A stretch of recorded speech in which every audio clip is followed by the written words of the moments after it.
Okay, magre-react tayo dito ha sa balita, no? Fresh na fresh itong balita na ito. Galit na ang Malacanang dito kay Kiko Barzaga. Hindi na nila matake itong mga transparency na ginagawa ni Kiko Barzaga doon sa House of Representatives. Kung maalala ninyo, mahilig itong si Kiko Barzaga na mag-video sa loob ng House of Representatives na minsan ay nag-video siya na nagtatanong dito kay Sandro Marcos, kumusta na ang tito mo, yung kaso ng tito mo. May mga ganun. At tapos sasabihin pa niya, kinakantsawan pa niya itong si Martin Romualdez na as being corrupt, no, inside the House of Representatives. At yun naman po ay nagugustuhan ng taong bayan ang mga ginagawa ni Kiko Barzaga. Okay? Gusto yan ni Kiko ng mga taong bayan kasi lahat doon sa House of Representatives ay takot dito sa kay Sandro Marcos, kay Martin Romualdez at ni Zaldico, pero si Kiko Barzaga po walang preno. Talagang babanata niya ang mga ito, no, without fear, no? Hindi siya natatakot.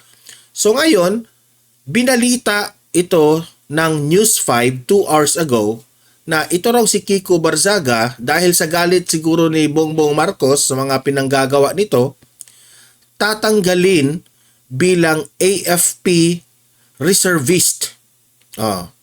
May sabi-sabi na tatanggalin raw siya. Inirekomenda ng Armed Forces of the Philippines o AFP, Reserve Command, and pag-delist o pagtanggal kay Cavite 4th District Representative Kiko Barzaga bilang reservist sa hanay ng AFP Reserve Force. Pero parang far out naman. Bakit mo tatanggalin ang anong reason ninyo para tanggalin siya? Ako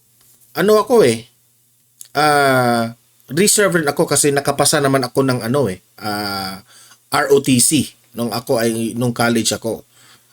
In this case, I think dumaan ba hindi pala, no?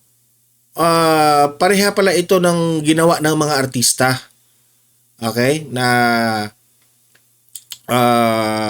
maraming mga artista na mga AFP Reserve Force. Iba siguro ito, no? Paliwanag ni Philippine Army spokesperson Colonel Louis Dema Ala, kasumnod umano ito ng isinagawang investigasyon kaugnay ng kanyang mga kontrobersyal na post sa social media. Kaya nga ang dahilan nila para tanggalin ito sa AFP Reserve Force ay yung mga yung pagpo-post ng mga against sa administrasyong ito, di ba? Kasi po galit na po si Kiko Barzaga, no?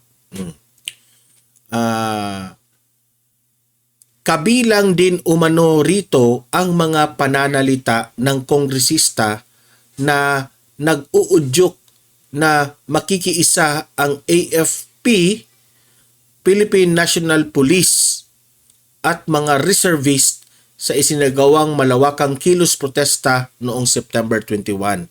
So kaya pala, no, tatanggalin siya. Ang Malacanang siguro, duda ako rito, ay natatakot sila dito sa mga pinanggagawa ni Kiko Barzaga kasi baka may mga matauhan na mga Armed Forces of the Philippines o mga kapulisan na tama itong si Kiko galit na tayo dahil sa mga corruption ganon, di ba? I don't know lang sa legality kung may nilabag ba itong si Kiko Barzaga sa batas natin. Kaya tatanggalin siya bilang AFP reservist. Okay? Pero, sabi pa dito, na-enlist si Barzaga bilang private sa Army Reserve noong January 10. Via Brian Castillo. Ito yung nakalagay. AFP Reserve Command inirekomendang i-delist si Barzaga bilang AFP reservist. Okay. Hindi dyan nagtatapos kasi rumesback rin itong si Kiko Barzaga. Okay? Sayang naman na delist siya, no? Ang tawag dyan? I-delist. Na-delist siya. Pero, nag-response itong si Kiko Barzaga patungkol dito.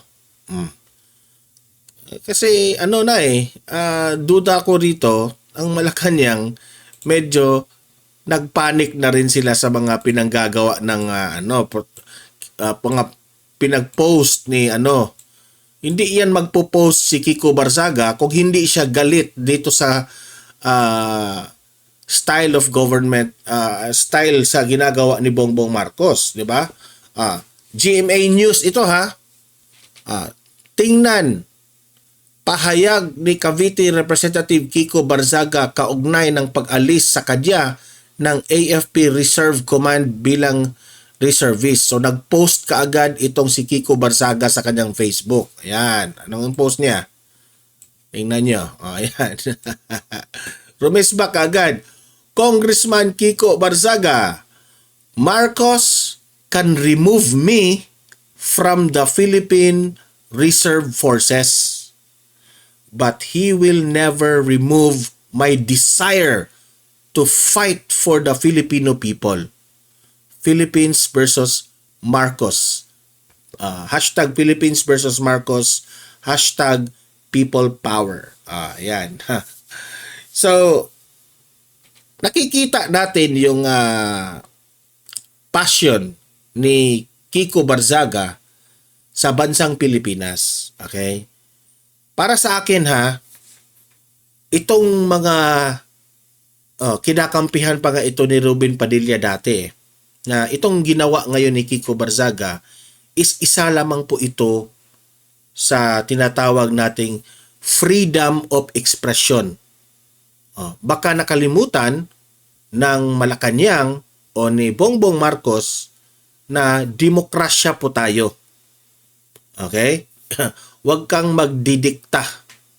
So, he has all the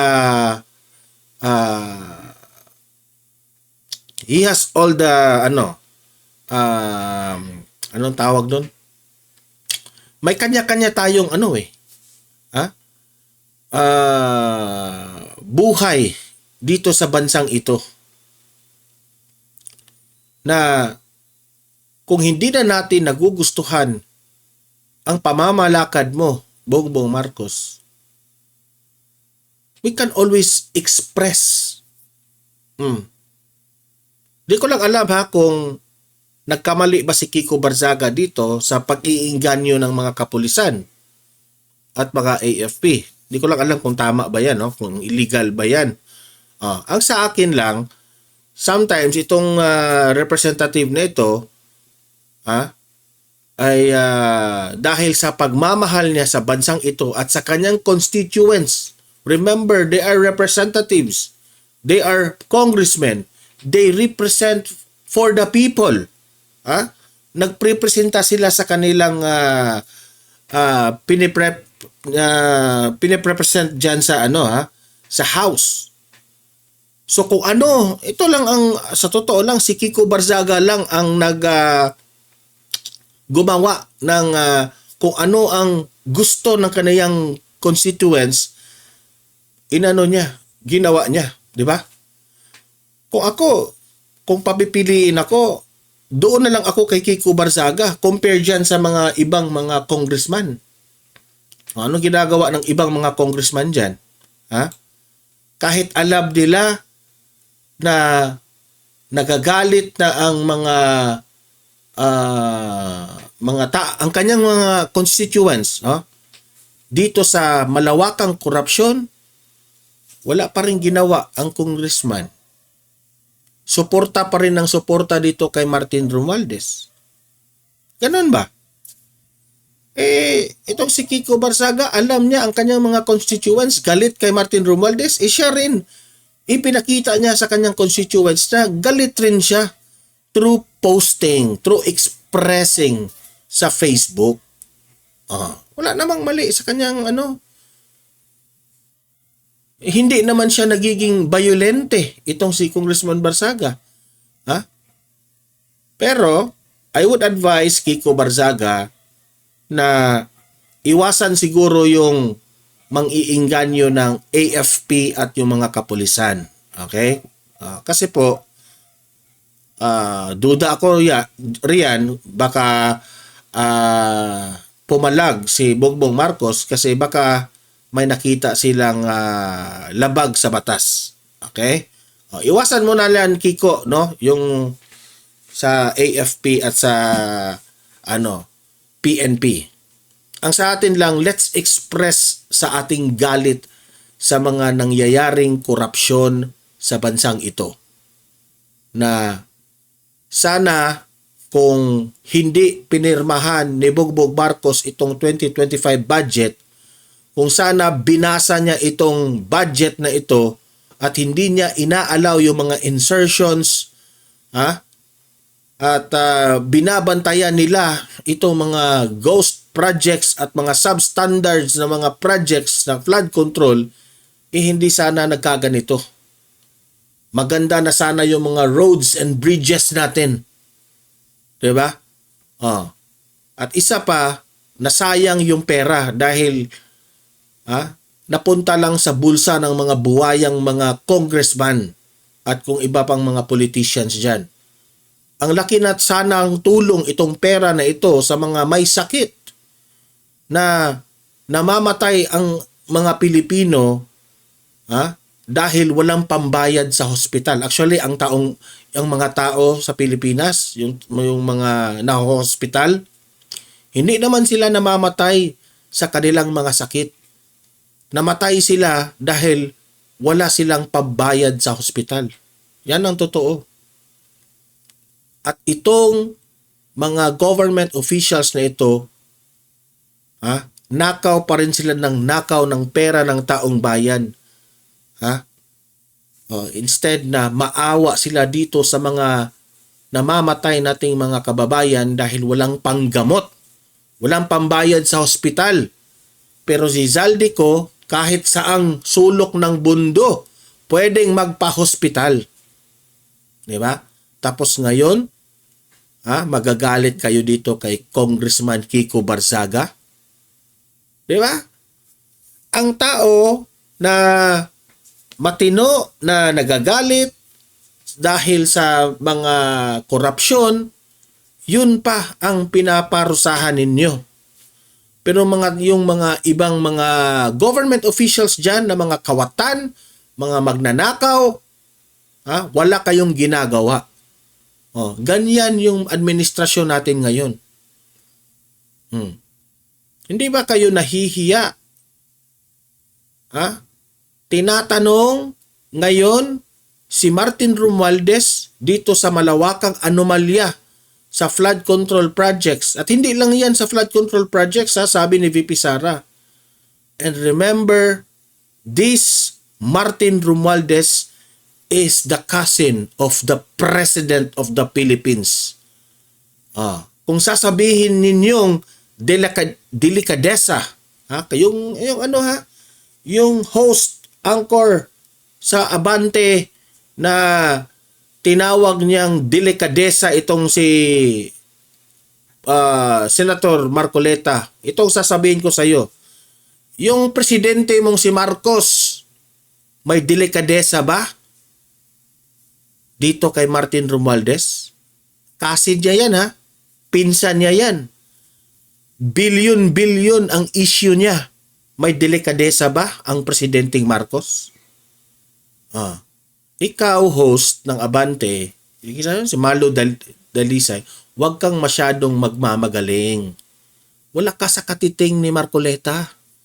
Ha? Kinakantsawan mo pa yung buhok ni Marcoleta, ha? Oh, akala mo kung gaano kakapal ng buhok mo? Ano ka pa rin eh. Ha? Ha? Mas maganda pa siguro tingnan si Marcoleta sa'yo tapos kinakantsawan mo pa yung buhok. 'Di ba? Ganun lang. Ha? Mag-comment, mag-react anong masasabi nyo tungkol dito at usap-usap tayo sa comment section. Paki-like, paki-share itong video na ito ha para kakalat sa taong bayan. Marami po ang makaalam sa mga nangyayari ngayon sa ating lipunan. Sa mga bago pa lang dito sa aking channel, if this is your first time, consider na i-subscribe itong channel na ito. Libre lang ang mag-subscribe, walang bayad yan. Updated pa kayo sa mga balita. Okay? See you in my next video. Have a great day, have a great night. God bless po sa ating lahat. Mabuhay ang Pilipinas and God save the Philippines.